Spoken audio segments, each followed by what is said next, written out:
So welcome to Unit 2, Day 2 of the fall semester of PreCal for seniors. So again, what we're going to be doing in PreCal is taking a lot of your geometry and kind of putting it into what we call the coordinate plane. So what we're going to do is we're going to draw triangles in the coordinate plane. And there's only 4 ways that you can draw triangles in the coordinate plane. But first, we have to talk about these things called reference angles.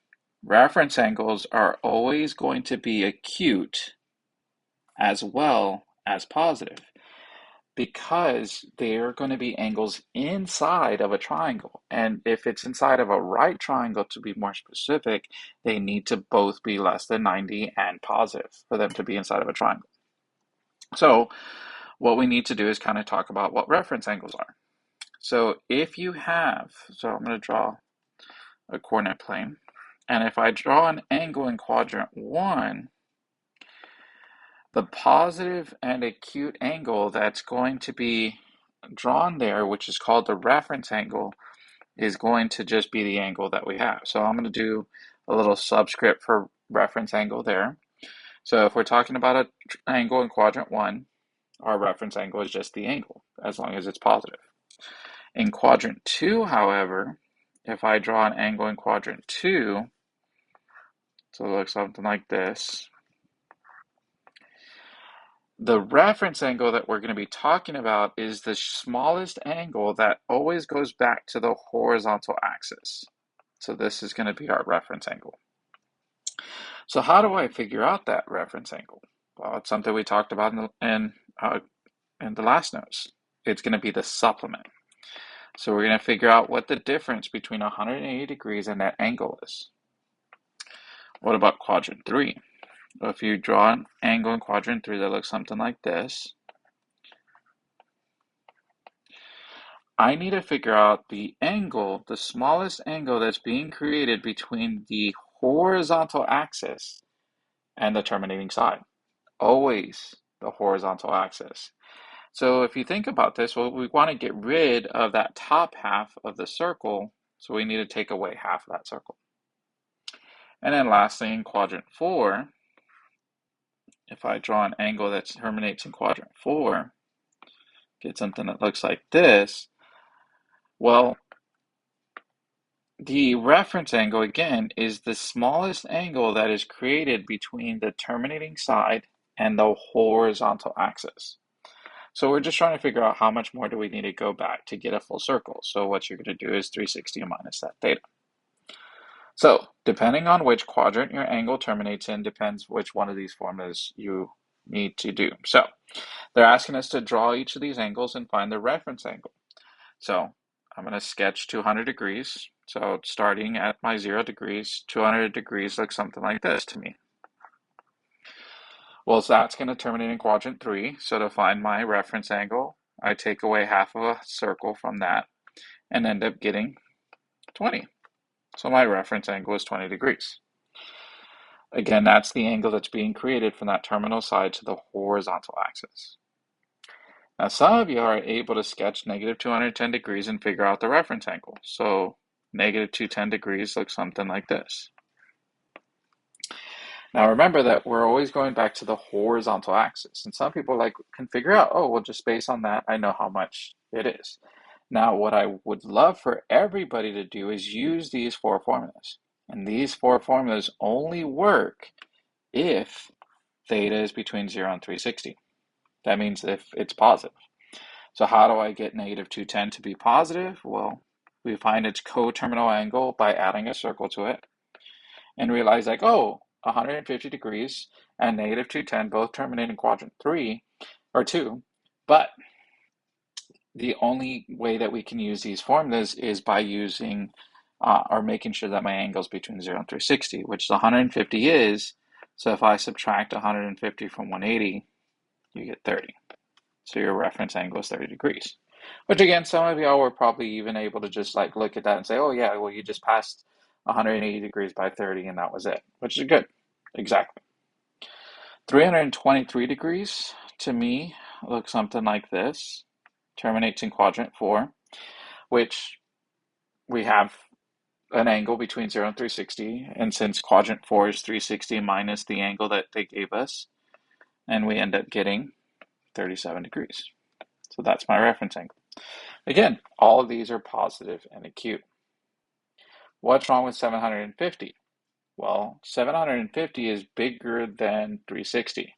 So I'm going to do a coterminal, and I'm going to subtract 360 from that, and end up getting 390, which is still too big.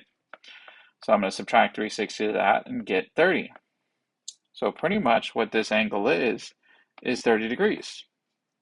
But it went in two circles. So if I were to draw this correctly, it would look something that looks like this, because we went two circles to 720 and then 30 more, and that is our reference angle.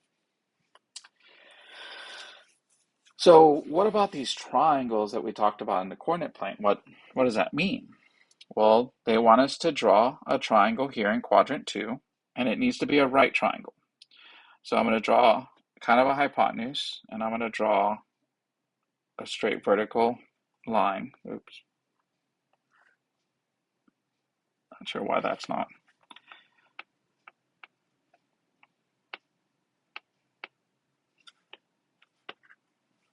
Not sure what happened there. There, let's get a straight line going. There we go. So now we have a right triangle, where inside of this here is our reference angle. Notice that it's the angle that's created between the terminal side and the horizontal axis.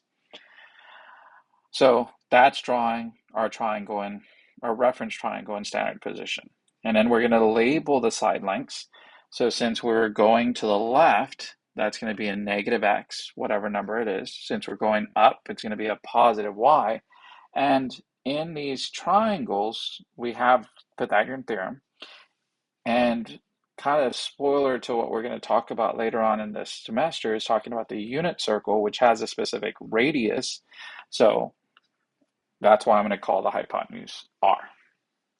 So that's how we would draw a reference triangle in quadrant 2 with those three side lengths. And then from there, I can do cosine, sine, and tangent. Cosine is the adjacent side. So if you need to label that, this is the opposite, and this is the hypotenuse. Our reference angle is always going to be between that hypotenuse and the horizontal axis. So that is always going to be the opposite adjacent hypotenuse. The angle can't be anywhere else. So we can do cosine, sine, and tangent, and then the reciprocal of those. So there are going to be 4 ways of drawing these triangles, and let's see those 4 different ways. So what we're going to do is we're going to draw a point A at 912. So I'm going to say it's maybe up here. This is where A is to me. And I'm going to draw a reference triangle. So I'm going to draw kind of a line that goes there, a line that goes straight down, and there's my triangle. And my angle is always going to be there. I could put reference angle if I wanted to, but I'm just going to put theta there. It always drawn like that in quadrant 1. So 9, 12 said that we went to the right 9 and up 12. Well, if you remember your triples, 3, 4, 5, 9 and 12 are both multiples of, or like multiplied 3, 4, 5 by 3, and you end up getting 15. Or you can do Pythagorean theorem, 81 plus 144 is 225. And if you square root that, you get 15. That works too. So now that I have a reference triangle drawn correctly, always perpendicular to the horizontal, the angle is always there at the origin, we can do all of our trig functions. Like cosine is ca, the adjacent over the hypotenuse, which can be reduced to 3/5. Sine is so 12 over 15, or that reduces to 4/5. And then tangent, which is toa, which is the opposite over the adjacent, which reduces to 4/3. And then once I do those 3, I can just do the reciprocal functions by flipping the most reduced fraction.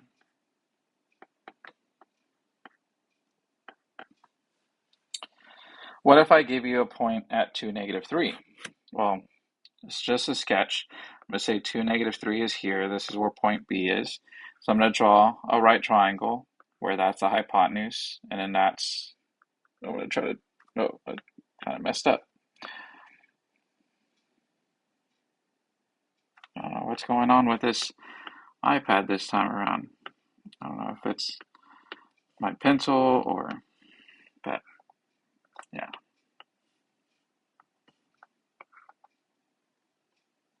Okay.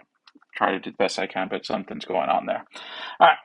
So we went 2 this way, -3 that way, and if we do Pythagorean theorem, r squared equals 2 squared plus -3 squared, we end up getting r squared equals 4 plus 9, and then r squared equals 13, so if you square root both sides, you get root 13.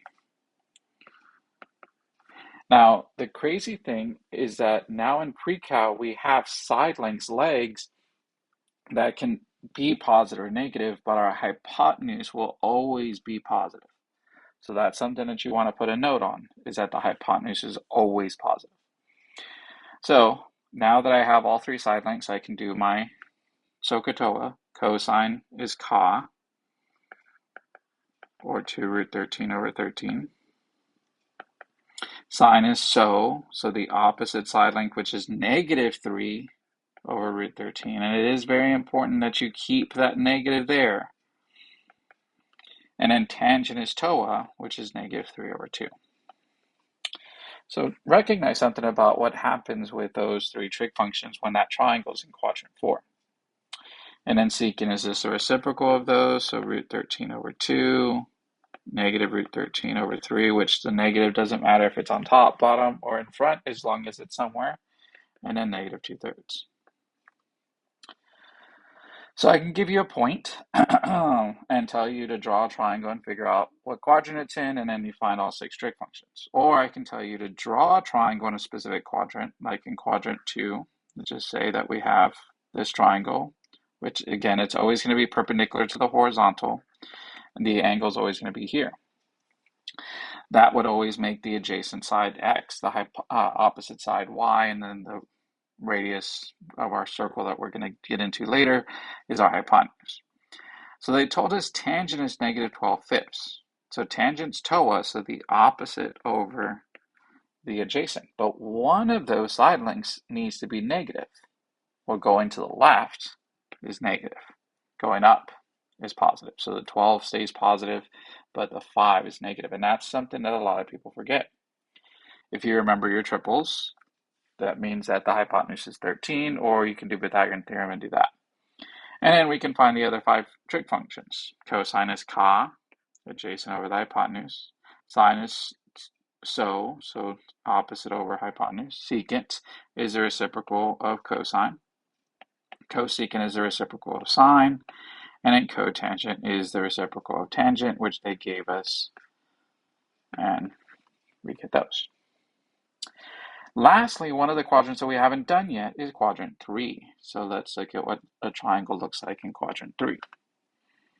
So remember that all of these are perpendicular to the horizontal, and our angle is always here. So on this set of notes, I gave you what all 4 quadrants look like, and you can only draw them like that. You cannot draw them any other way.